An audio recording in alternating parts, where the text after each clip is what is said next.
الورد مروجا مروجا مروجا أورق الغيم مروجا مروجا والتقى الورد مروجا. Assalamu alaikum wa rahmatullahi wa barakatuh. This is Zahira Bam Ismail. I love sharing these moments with you, and I really do look forward to your feedback because this is the only way we get to grow and we get to share what's worked for both of us and seeing a way forward from there as well. Whatever I share with you is not something that is 100% works or it's concrete or it's the only way it should be. We learn from each other, and these are things that I've picked up along the way from many teachers around me. So alhamdulillah for those benefits and for the ability to be able to share it with everyone else as well. We've spoken previously about taking those times out, about being mindful of the moments that we have, of understanding the bigger picture, that we're part of the fabric of a bigger picture. And part of that goes to self-care. And I know that there are often generations, especially our older generations, who've never had that chance, who've never had the ability to be able to say, I need something for myself, because their lives have been so focused on doing for every single other person around them.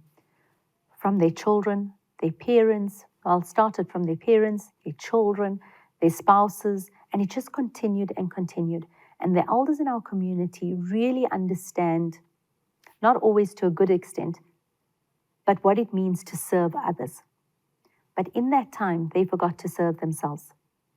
And this is not an easy place to be in when you're watching people around you now taking that time out to look after themselves. And I will talk about that because that's not a bad thing.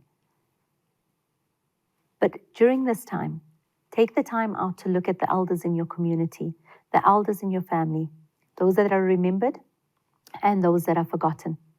Take the time out to ask them about something that they would like. Take the time out to listen to their stories. Take the time out to listen to the value that they give to us. The wisdom that they have in their experiences will teach you far more than any Google search engine will teach you, any YouTube video will teach you, anything else will teach you. But if we don't sit at the feet of our elders, we'll never be able to learn. These are people who've put so much of their lives to everyone else around them. The reason we are where we are is because of the sacrifices made of the people around us, the elders around us.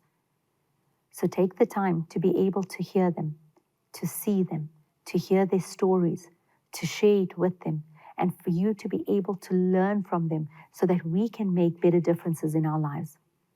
The elders in our community are so often overlooked and so often easily discarded. And I say that not lightly. We really have to go back to valuing them. Take the time out with your children, not to just buy something, but to make something. And go and visit a few of the elders in your community. Go and drop something off to them. They don't want anything from you, but they do want your time. And giving of our time these days is something that is worth more than anything else. So take the time with your children. Go and sit around the elders and go and hear their stories. Because for what they have given up, for what they have sacrificed, for what they have given to build us, it's time we able to give back a little bit to them as well. Jazakallah. Assalamu alaikum wa rahmatullahi wa barakatuh. الورد مروجا مروجا مروجا أورق الغيم مروجا مروجا